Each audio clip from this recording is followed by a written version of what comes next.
Oh, it's very bright up here. Good morning. If you're waiting outside, please do come in, take your seats for the next session.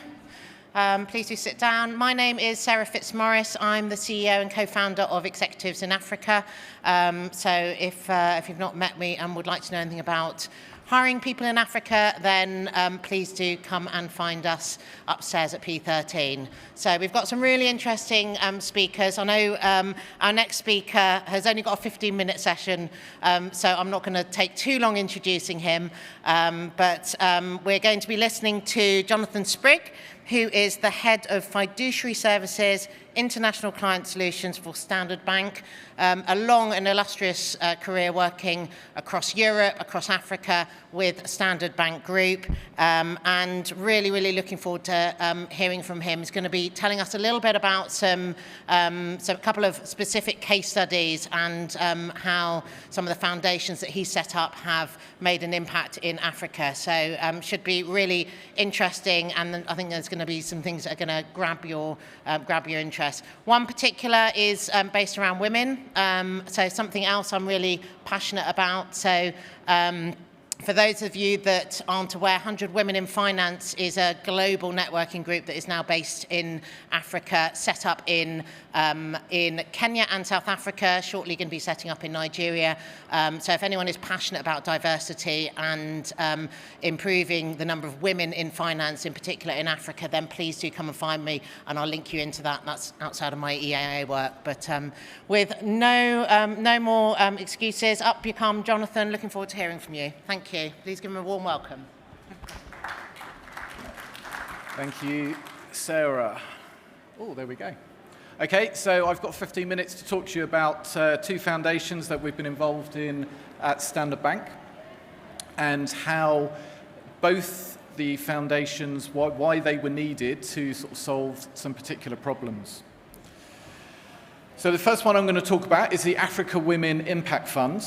So a little bit about the fund to start with. So the fund was created as part of a project that Standard Bank worked on with UNECA, so the United Nations, and a group of other people looking at, and almost to Sarah's point, looking at increasing the number of women asset managers in Africa. So the UN did a study and they realized that if you invest in women's businesses that are owned by women or controlled by women, they tend to invest in other people's businesses that are owned by women, and women-owned businesses also hire more women. So you get this big multiplier effect if you invest in women-owned businesses and in funds that are managed by women.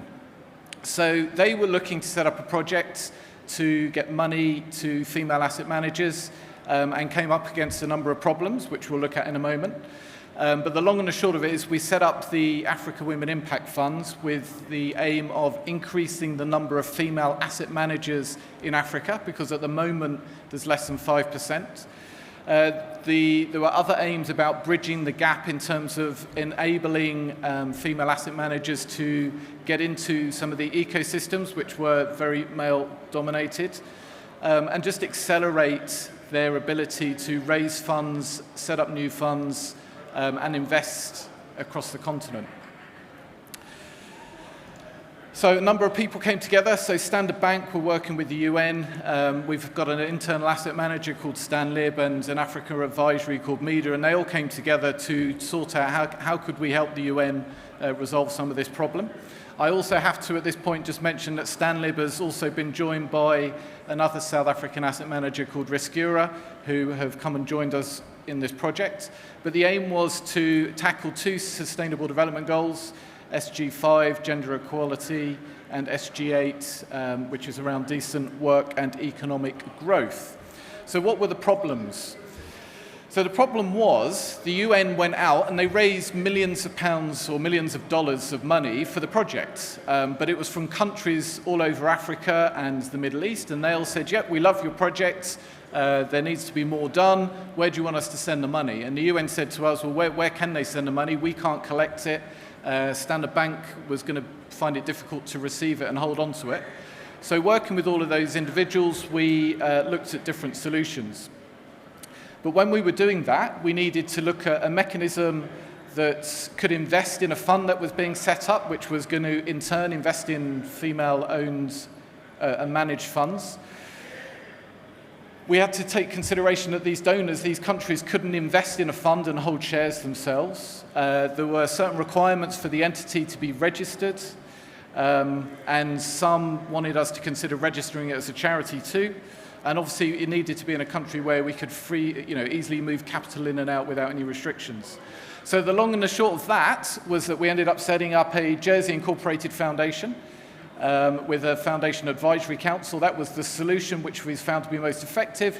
And by doing that, we've been able to bring in the funds that were pledged to the UN for this project. And from within the foundation, they're able to be used on the impact side of things, which is all about developing women at different stages in their careers in Africa to enable them to,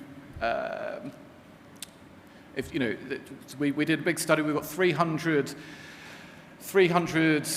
qualified asset managers in Africa, all at different stages in their careers. So part of the initiative was put them into 3 different groups at different stages, and we can apply different development funding to them.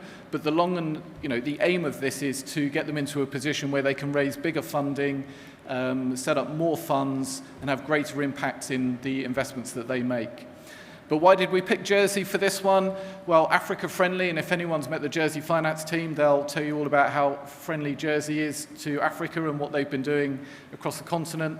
Standard Bank, we've been there for 30 years with an asset manager, so it's a sensible place for us to be. Obviously, there was freedom of capital movement, and I think some of these things, although they are slightly obvious, when it actually comes down to moving capital around Africa, working with a jurisdiction where it's easy to do makes a big difference. So we use Jersey for that. As I say, this is very successful. Jersey's also got a very well-established charity regime, and whilst we haven't applied for charity status, we've got the option to do so if we need to in the future. So that's the first foundation, a bit of a problem statement on why we went for Jersey. The second foundation I'm going to talk to you about is MyCoHab Foundation. And this one we set up in Mauritius, as you'll see. So what is MyCoHab Foundation? So this project is one that I love talking about, and 15 minutes isn't enough for this one on its own. But it was born out of a bank SEE project, and some of our colleagues were in the US at MIT on one of their programs, and MIT were working on a project to build houses on Mars. So they were working with NASA, and they were looking at how you can build houses, millions and millions of miles away on Mars. And over a coffee, they sat there and said, well, it's all well and good, we're trying to build houses on Mars. Africa's got its own problem. How do we use some of this technology and some of these ideas to build houses in Africa? So some very, very clever people that were working with NASA started to look at using the same thoughts that they were doing on how they were going to send things to Mars to how we could do that. And they basically built a project site in Namibia.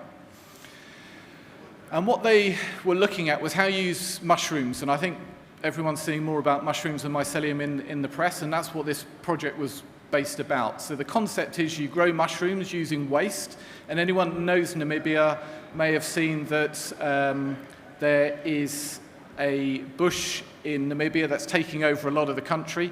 It's sort of like a bit of a tumbleweed. It soaks up and uses a lot of water.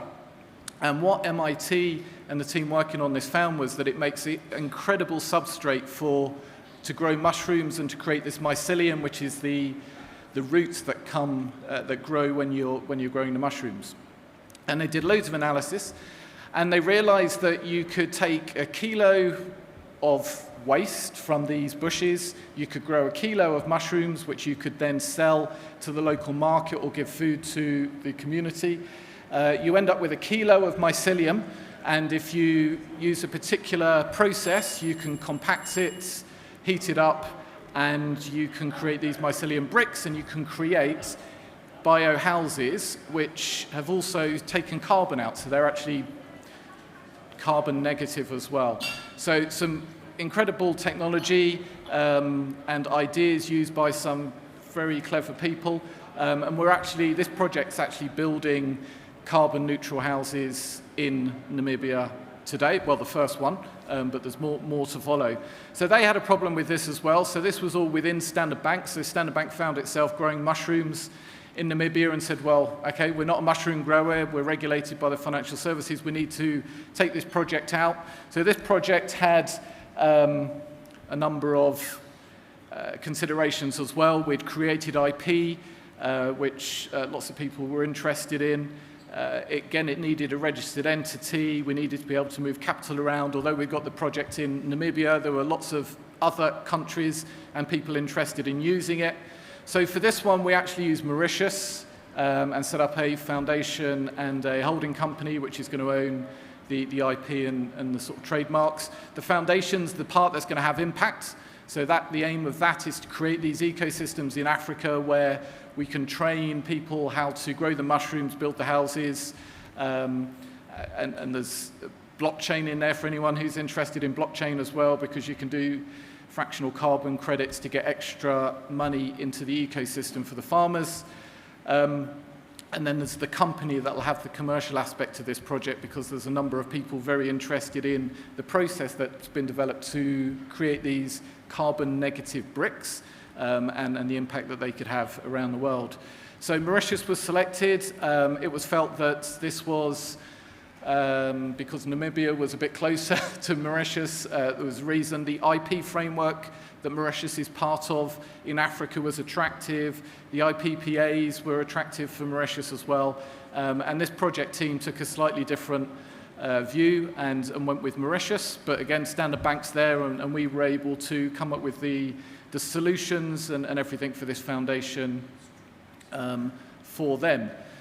Connectivity to Africa, I think I've heard today there's a good amount of my Mauritian colleagues here as well, helping people look at different types of structures. But again, hopefully, just in my short time with you today, these structures, people hear about foundations and wonder what they can be used for. I believe they've got a really strong role to play in having impact in Africa. These are two amazing case studies with some amazing work that's going on in Africa that's employing people, creating food, creating jobs, and hopefully we can see other foundations be set up for other initiatives to have equal impact.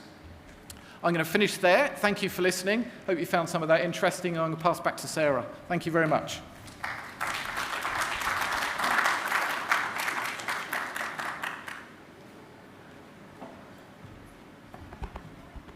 Fantastic. Thank you, Jonathan. Who knew that you could get carbon credit